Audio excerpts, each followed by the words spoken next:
sa prestation à la 9e FEMUA tournée au drame. Il nous a quittés il y a juste quelques heures.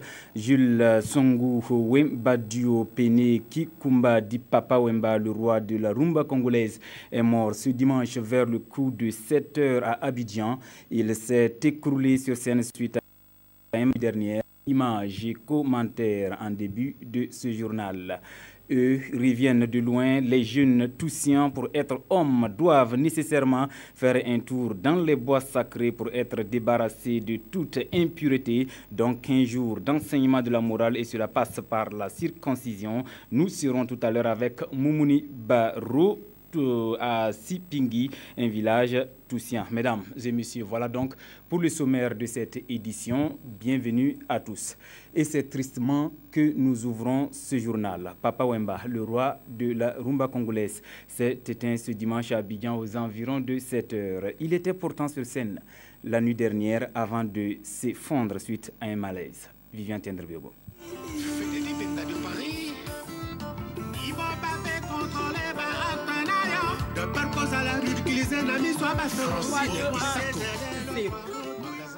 Papa Wemba était l'une des têtes d'affiche du 9e Festival des musiques urbaines d'Anoumambo. L'artiste congolais a tenu le public du FEMUA en haleine dans la nuit d'hier et c'est au petit matin de ce dimanche qu'il s'est effondré sur la scène. Conduit en urgence dans une clinique d'Abidjan, il a rendu l'âme quelques instants après. Le comité d'organisation du FEMUA a confirmé le décès de l'artiste. Cette note triste intervient juste avant la fin du festival, dont la 9e édition s'achève ce 24 avril sur les bords de la lagune Ébrié. Nous sommes donc en deuil. Notre invité du midi magazine est Salfo Soré Diapresse. Pour beaucoup, Diapresse est un personnage incontournable dans l'univers artistique burkinabé, les Koundé, dont il est le commissaire général. Bonjour Diapresse. Bonjour. Vous êtes entré il y a quelques heures d'Abidjan. Comment vous avez appris la nouvelle? Racontez-nous un peu ce que vous avez vécu aujourd'hui. Donc je pense que nous, on a vécu ça en live parce que je suis allé hier pour la clôture du FEBUA parce que moi, j'étais en pleine organisation des Koundé qui auront lieu le vendredi prochain. Donc, il fallait que j'aille soutenir à Salfo, qui est un ami. Voilà. Donc, je suis arrivé hier soir vers 19 h à Abidjan et après, je suis arrivé sur le lieu du spectacle autour de minuit. Alors, il y avait plusieurs artistes qui devaient prester et Papa Wemba est passé un peu vers 4 h du matin, 5 h moins. Voilà, donc c'est à sa 3e chanson, pratiquement, que la partie chauffante, il envoyait les filles pour danser et on a senti à un moment qu'il s'est crispé et puis voilà, il s'est affalé. Donc la Croix-Rouge était sur place, les gens ont couru, et puis après, on a vite évacué dans une clinique. Donc, on avait tous peur, mais malheureusement, ce matin, voilà, on nous a appris le décès. Et vraiment, je voudrais m'incliner sur cette dépouille parce qu'on vient de perdre un grand baobab de la musique africaine. On a eu la chance de l'avoir au Koundé en 2006. On lui a rendu hommage, on lui a donné un coup d'honneur pour sa contribution inestimable au développement de la musique africaine de façon générale. Papa Wemba est un faiseur de stars. Kofi Olomide vient de son école. Oui. Quelle est votre relation avec ce grand artiste? Je pense que nos relations sont professionnelles et puis c'est un grand monsieur. Et la particularité de Papa Wemba, c'est que de beaucoup d'artistes, c'est un monsieur qui est très humble. Il est très humble, les gens vous diront qu'il est moins compliqué parce qu'il est très accessible, alors qu'il est d'un âge, j'allais dire un peu avancé par rapport aux jeunes artistes, mais il n'hésite pas à donner des coups de main aux jeunes artistes, à des rappeurs, et il les invite sur ses albums, il fait du social, il aide pas mal de gens, et je pense quand même que c'est vrai qu'il n'y a jamais une belle mort. Mais pour moi, le fait que Papa Wemba décède sur scène, décède de ce qu'il aime le plus, rien sur la scène du FEMUA. Et puis vous savez à peu près le FEMUA, comment ça se passe, c'est des spectacles gratuits. Et puis, il y a un volet très social. Or, ce monsieur est beaucoup dans le social aussi. Je pense que Dieu sait pourquoi ça s'est passé ainsi. Une mort subite à 67 ans, est-ce qu'on peut dire que c'est une fin rêvée pour ce grand artiste? Pour moi, si on prend sur le plan artistique purement, je pense que tout bon et grand artiste rêve de mourir sur scène. Voilà. Donc pour moi, sur le plan artistique, c'est pas mauvais. Mais comme je dis, une mort reste une mort. Et Papa Wemba, c'était un artiste, j'allais dire, avec de multiples facettes. Vous savez qu'il n'est pas... On l'appelle le père de la rumba congolaise, mais Papa Wemba aussi a tourné des films dans La vie est belle. C'est un acteur de cinéma, c'est aussi un sapeur. La société des ambianceurs, des personnes élégantes. Et il a même inspiré certains grands couturiers européens comme Gianni Versace, qu'il a utilisé pour pratiquement comme égérie. Donc, et puis Yoshi Yamamoto du Japon, tout ça. Donc c'est un grand monsieur avec de multiples facettes. Donc c'est une grosse perte. Un grand monsieur qui s'en est allé à quelques jours de Koundé. Quelle incidence sur cette manifestation? Bon, parce que à chaque fois, comme j'ai dit, nous, à travers les Koundé, on honore les anciens qui ont permis à la nouvelle génération de s'inspirer d'eux et d'embrasser la carrière musicale. Et quand on perd un grand artiste comme Papa Wemba, c'est vrai que, comme je dis, c'est un baobab, c'est difficilement remplaçable. Voilà. Donc, sur ce plan-là, on est très touchés. Et puis, bon, maintenant, on regarde vers le Congo, parce que quand je quittais Abidjan ce matin, il était question que le ministre de la Culture du Congo vienne à Abidjan pour voir dans quelle mesure elle allait rapatrier le corps sur Kinshasa. Et je sais que du côté de Kinshasa, quand vous connaissez Papa Wemba, là-bas, c'est pas que des fans, on les appelle des fanatiques. Et Papa Wemba, ses déplacements même vers l'aéroport, ça draine pas mal de monde. Donc, du côté de Kin, je pense que ça va être très bouillant. Donc, voilà, donc on regarde vers Kinshasa parce que c'est vrai qu'on a annoncé Koffi Olomide est là pour cette édition. Donc, on est en contact permanent. Nous suivons l'évolution des choses et on essaie de voir comment ça va se passer du côté de Kinshasa. En attendant, on dira adieu à Papa Wemba. Merci à vous. Que la terre africaine lui soit légère. Amen. Merci d'être avec nous et rester pour la suite de ce journal. Suite de ce journal donc à Kongoussi dans le BAM où l'Union féminine Namanzanga de la province a reçu le prix de la meilleure plateforme d'innovation agricole de l'espace CEDEAO à travers le programme de productivité agricole en Afrique de l'Ouest. Cette Union féminine tient également ces journées promotionnelles du Niébé. On en saura beaucoup plus avec Ramatou Zida et Césaire Carrefour.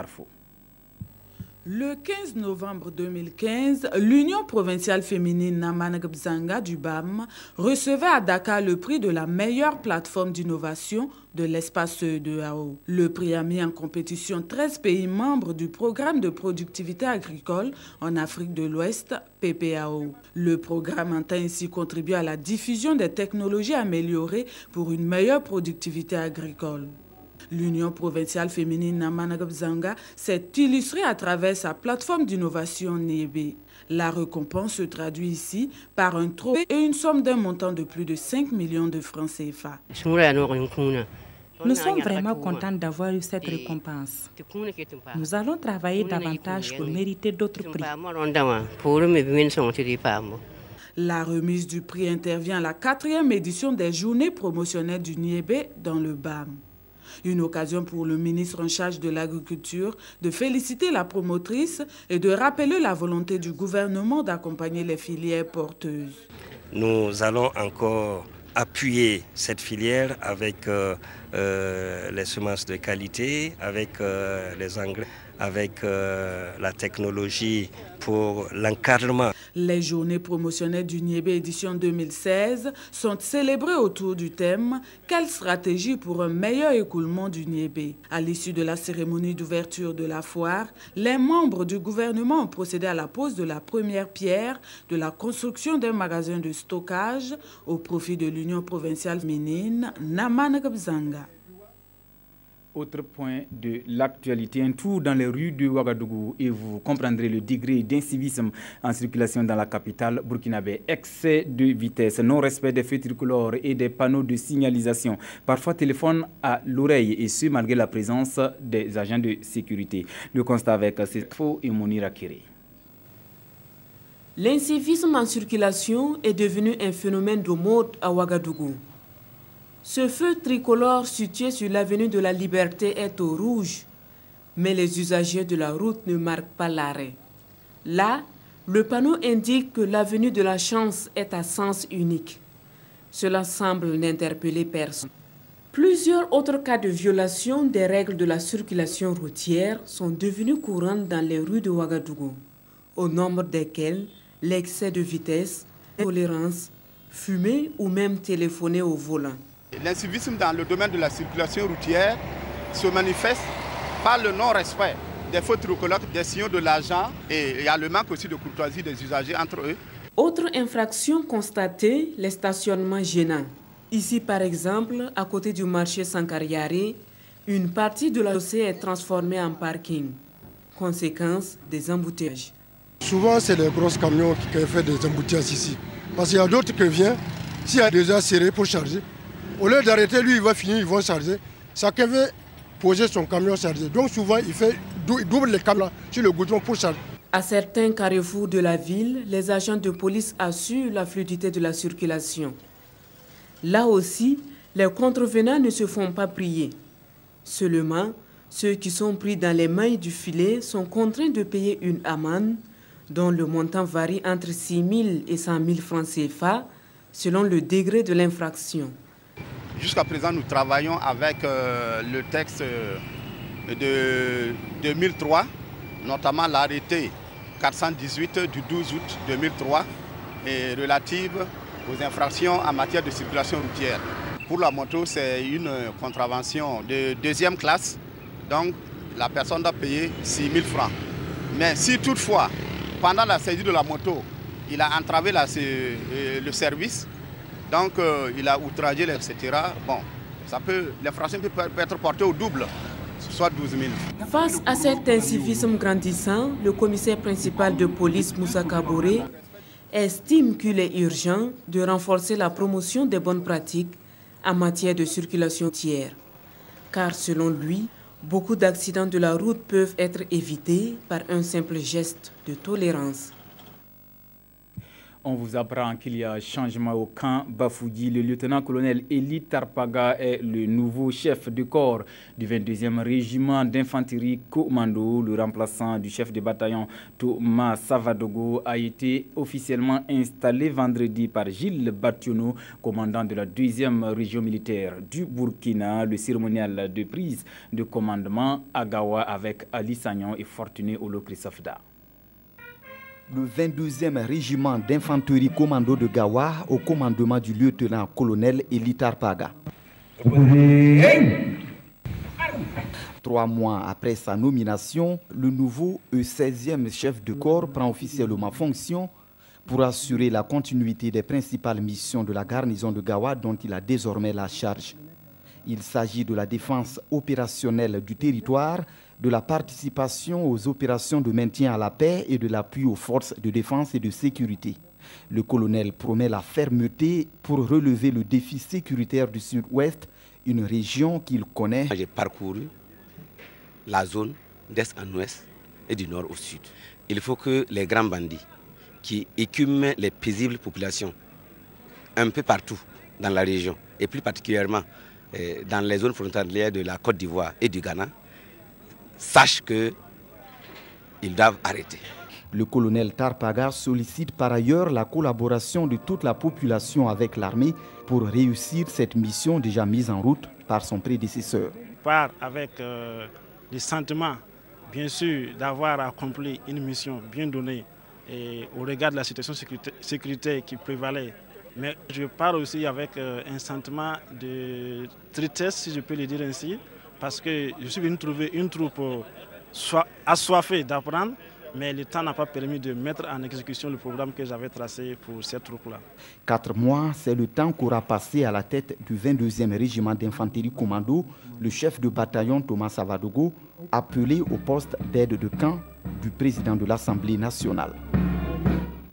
Nous parlons culture cette fois-ci, direction Sipigui pour la fête de la circoncision. Chez les Toussiens, cette pratique culturelle est bien vivante. Les jeunes circoncis font également un tour dans le bois sacré pour l'enseignement de la morale et devenir homme. Drissa Traoré, Moumouni Baro. Des retours du bois sacré, les jeunes initiés encadrés par les aînés sont accueillis au village dans une grande ferveur.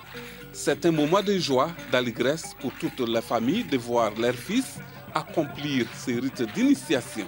Pendant quelques jours, en brousse, les sages accompagnent les nouveaux circoncis loin du village pour leur enseigner les principales qualités de l'homme. La circoncision chez nous est une pratique importante. Lors de la retraite dans le bois sacré, les anciens vont transmettre aux nouveaux initiés les secrets, la morale et bien d'autres choses. Par exemple, faire la cour à la femme d'autrui est un comportement strictement interdit par la société et la sanction est immédiate.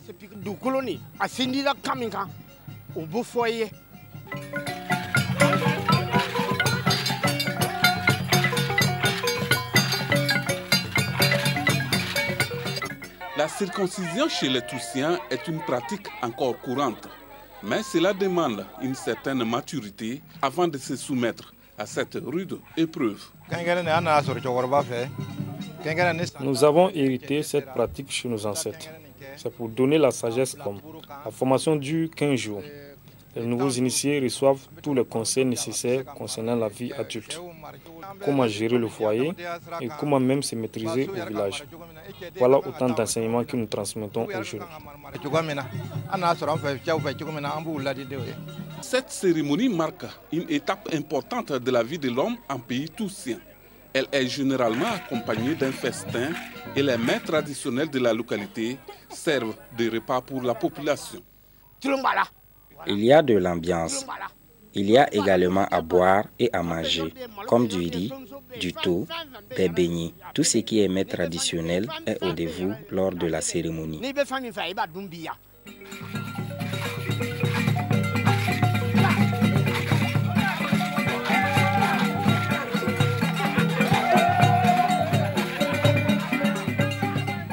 Aujourd'hui, préserver cette pratique n'est pas chose facile et reconnaissent les notabilités du village.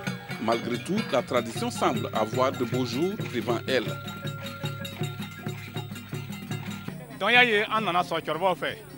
Comme nous l'avons trouvé chez nos ancêtres, nous tentons de perpétuer cette tradition à la jeune génération. C'est à cette initiation qu'il y a le bonheur au village. Cela permet également la cohésion au sein de la population. Que s'est-il vraiment passé pendant l'initiation en brousse? Le mystère demeure. C'est un secret absolu et les initiés n'ont pas le droit de révéler aux non-initiés. Chacun attend donc son tour au village pour découvrir cette tradition ancestrale qui est toujours considérée comme un trésor culturel chez les Toussiens. Un mot de sport dans ce Midi Magazine. Le RC fait la bonne affaire de la 20e journée du Faso Foot dans le match au sommet de ce week-end disputé hier samedi au stade municipal Issouf Konombo. Les Racingmen ont battu chez les Faucons sur la plus petite des marques et relancent du même coup l'intérêt du championnat. Le compte rendu avec Lassina Sawadogo. C'est terminé. Une joie expressive des Tigres de Yaradougou au coup de sifflet final de Bouraïma Sanogo, l'arbitre central de cette partie.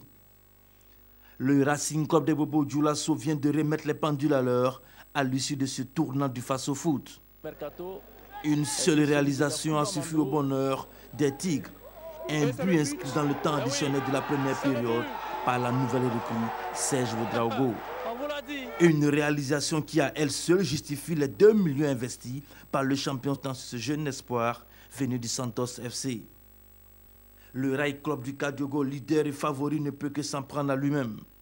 Les poulains de Kamoumalo ne se sont pas montrés à la hauteur de l'enjeu avec des occasions ratées qui méritaient bien meilleur sort. Une défaite du leader qui relance le face-au-foot. Je ne voulais pas me laisser distancer trop par le leader, qui est le RCK. Et on avait vraiment sérieusement préparé ce match-là. Après le faux pas ici, ça fait 3 matchs quand même que nous essayons de remonter et de coller au premier. Un championnat ne se joue pas en une journée. Et le championnat se joue en 30 journées. Et nous en sommes conscients. C'est vrai, ce soir, nous sommes tombés sur une belle équipe du Racing qui a eu sa revanche. Et ça, il faut le dire. Ils ont marqué, ils ont mérité de gagner ce soir. Le RCB, deuxième au classement avec 37 points, revient à 3 petites longueurs du RCK qui reste scotché à 40 points et toujours leader. Mesdames et messieurs, ainsi s'achève cette édition. Merci de l'avoir suivi. Je vous retrouve demain à 22h15 pour l'édition Synthèse. À bientôt.